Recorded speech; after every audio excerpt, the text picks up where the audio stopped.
everybody, my team in here, everybody on the floor believe in me to get back to myself, and we proved a lot of doubters wrong, and I mean, look at this. I appreciate it. From suffering an ACL injury to humiliating the Lakers in the Western Conference Finals and being one of the biggest contributors on the Nuggets to get that sweet championship ring. By Murray. One man to beat. Murray goes up, throws it down, and the foul. This is how good Jamal Murray is. From averaging 16.9 points in the regular season to marking an average of 25 points in the playoffs, oh man, come on! That 7.8 difference is crazy. It's the largest stretch for any player in NBA history with at least 20 playoff games. Jamal's father, Roger Murray, as he puts it in his own words, well, Jamal started shooting hoops at Orangeville Prep in Ontario. He had rings in his eyes almost from the day he popped into the world. And believe it or not, at the young age of 3, he would be dribbling and shooting for hours and hours. And because of that, he had years and years of advantage. With all that toddler time spent shooting baskets, he became so good. I mean, really, really good. To the point that at the age of 6, he was already breaking ankles in a league for 10-year-olds. And when he became 12, he was confidently playing basketball with some of the best high school and college dudes. Alright, let's fast forward a few years, where Murray made a big decision. He packed his things and went to Kentucky to play under the famous John Calipari. Well, Cal has this knack for taking fresh faces, training them for a year, and then whoosh, they go to the NBA, and Jamal follows that same path. He played just one season for the Kentucky Wildcats, averaging 20 points, bagging 5.2 rebounds, and making 2.2 assists every game. He was a real star on the court. During the whistle, and Murray sails in for 2. Got to get some help. Oh, one on tough shot. Over Farrell. Wow, this kid just keeps going after you. Murray. It's unbelievable. And then in 2016, his dream finally came true. But despite Murray's uncanny ability, he wasn't one of those reach for the stars type of prospects like the top 2 picks in his draft class, Ben Simmons or Brandon Ingram. Yeah, he has decent size for being a point guard, but his assist-to-turnover ratio wasn't quite up to scratch for the big leagues. And there's always a big but, of course. But according to Draft Express, Murray had a secret weapon, a little something extra up his sleeve. And this wasn't just some magic trick, because this was something deeply rooted in him, something that traced all the way back to his roots in Toronto.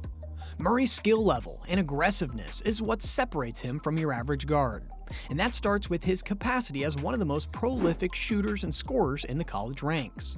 His jumper is a finely tuned weapon that has been honed through thousands of hours of repetition in the gym. And he hit 41% of his three-pointers on a huge volume of attempts, nearly 8 per game. His stroke is compact and repeatable, getting good elevation to create separation from the defense. To go along with unlimited confidence in his ability to make shots from anywhere on the court. All those words are the prophecies about Murray, and they are all coming true. Right here, right now.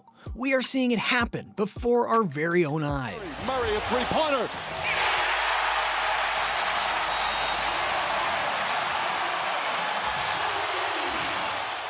Jamal didn't change himself from his high school or college days, and he didn't turn into a whole new player. Instead, just like a kung fu master sharpening his skills, Jamal polished the talents he already had. Well, he actually knows how to do kung fu because his dad, Roger, taught him, along with some kind of meditation. He used both to put the whole city of Los Angeles down to their knees, marking 4-0 on their souls, and win the NBA championship ring. His method? Well, whenever he gets the ball, he takes a deep breath, summons the king for a touch of thrill, and fires 3. Wait, let's rewind that. Look how he's flexing his muscles to King James.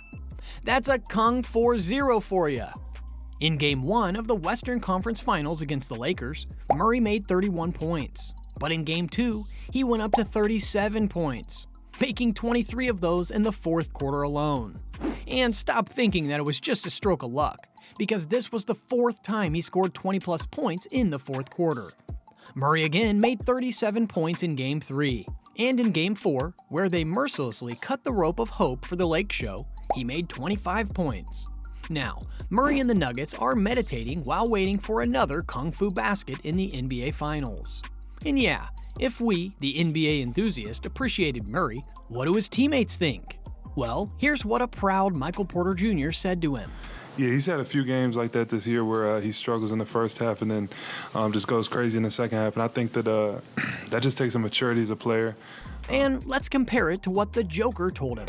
What are the names of all 4 Teenage Mutant Ninja Turtles? I got 2 though. Donatello, Michelangelo, Raffaello, and Leonardo. There it is. It looks like Jokic is a massive fan of TMNT.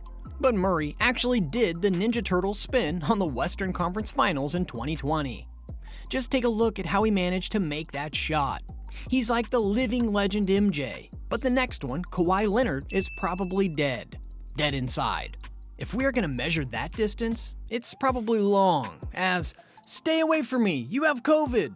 Well, in this play, he had a slam vaccine for you. What a move, right? But on the next one, you will say, what a mind, sheesh. That was an extremely bright save, but he couldn't save himself from the unbeatable injury. Got hit, and this is going to be Golden State ball. And Murray's down and hurt. Oh, my goodness. On April 12, 2021, it was the fourth quarter with only 1 minute remaining on the clock. 104 for the Nuggets and 111 for the Warriors. Murray aggressively attacked from the middle, and suddenly, the Denver Nuggets coach Michael Malone revealed some heartwarming moments that happened together with this incident. For it, and I think what he's doing in these playoffs is just a reminder of a guy that we drafted 7 years ago that has continued to find ways to improve and really show out on the biggest stage in the world. Well, even the king himself agreed to that. But the real question here is, unlike D. Rose and other players, how and why Jamal Murray became much better than before. I mean, getting injured 2 years ago and then came back to win the NBA Finals championship? Well, as a practitioner of meditation and who knows some kind of kung fu, he can focus and look at the bright side of whatever situation he's into. For that reason, while sitting on the bench, the court was transformed into a classroom for him. And Murray traded the adrenaline-fueled dunks for a front-row seat to the grand theater of basketball, using this time to sharpen his understanding of the game. Murray confessed that the fast-paced game of basketball had turned into a slow dance in his eyes. Each move was calculated, and every strategy became crystal clear. Being sidelined, he wasn't just sitting pretty. Actually, he was composing a symphony of hoops in his head. Well, while the injury caused some players to leave the court, or even the NBA league, in Jamal Murray's case, God destined him to get injured in order for him to unlock his true potential. It became the secret ingredient to enrich the flavor of his game. And it was fire! To the point that Michael Porter Jr. said that Murray evolved into a maestro, conducting the game with newfound precision and impeccable timing. The painful blow of injury had given birth to a brighter silver lining, a chance for Murray to understand the symphony of his team and to conduct it to perfection on the court. But now that Murray has his first ever championship ring, let's do a little comparison. You see, Murray's stats in the NBA Finals weren't quite as sky-high as they were for the Western Conference Finals. Remember that insane stretch when he was averaging 25 points, 7.4 assists, and 4.4 rebounds per game? Yeah, that was something else. But this is a big but. He still played a king-size role in leading the Nuggets to their championship glory. And here's the thing, even when he wasn't topping the stats in every game, he was always making a difference. I mean, check out his performance in Game 3, which was just, oh man, I'm telling you, it was on another level. Murray exploded onto the scene with a jaw-dropping triple-double, hitting the hoop for a monstrous 34 points, rebounding the ball 10 times, and sharing the love with a big-hearted 10 assists. That was a major reason why the Nuggets got the big W. Okay.